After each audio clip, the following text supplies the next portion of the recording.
ஓம் முருகா. என் அன்பு பிள்ளையே, ஆச்சரியமான ஒரு உண்மையை உன்னிடம் நான் கூறப்போகின்றேன். யாரை நினைத்து இந்த பதிவை நீ கேட்கின்றாயோ அவரே நாளை காலையில் உன்னிடம் வந்து விடுவார் தங்கமே. நீ ஏன் என்னிடம் பேசும் போது எல்லாம் உன்னையும் அறியாமல் அழுகின்றாய்? என்னை தரிசிக்கும் போதும் என்னை பிரார்த்தனை செய்யும் போதும் உன் கண்களில் கண்ணீர் வருகின்றது. நீ என் மேல் வைத்துள்ள அளவற்ற அன்பையும் நம்பிக்கையும் நான் அறிவேன்.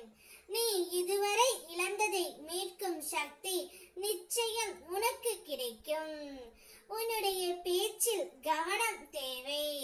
வீண் பயம் கொள்ளாமல் இரு.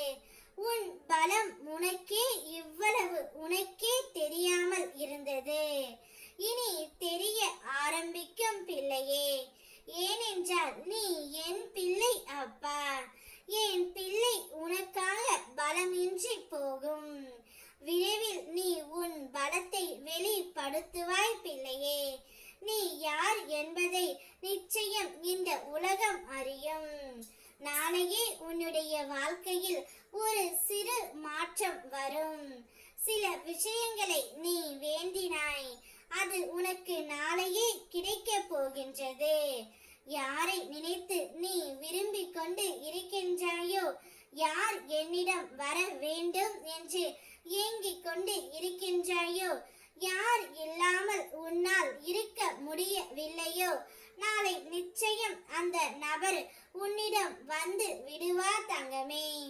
உன்னிடம் அகங்காரமாக நடந்து கொண்டவர்கள் யாராக இருந்தாலும் அவர்களுக்கு நான் பாடம் புகட்டுவேன். தவறையும் உணர வைப்பேன். உன்னை பயன்படுத்திவிட்டு உதாசீனம் செய்பவர்களை நான் பார்த்து கொள்கின்றேன். ஏனென்றால் நீ என்னுடைய பிரியமான பிள்ளை. உன் மனம் கலங்கும் போது நான் உனக்காக வராமல் இருப்பேனா தங்கமே? நிச்சயம் உனக்காக உன்னை தேடி வந்து உனக்கு என்ன வேண்டும் என்பதை நானே கொடுப்பேன். உன்னுடைய எதிர்காலம் பற்றிய கவலைத்தான் உனக்கு எப்போதும் ஓடிக்கொண்டு இருக்கின்றது. நீ நிகழ்காலத்தில் ஒரு நாளும் வாழவில்லை தங்கமே.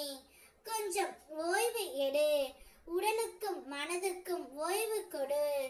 எதுவும் சரியாக நடக்காவிட்டால் என்ன ஆகுமோ என்று கற்பனை செய்யாதே. நான் உன்னோடு இருப்பதை அவ்வப்போது நீ மறந்து விடுகின்றாய்.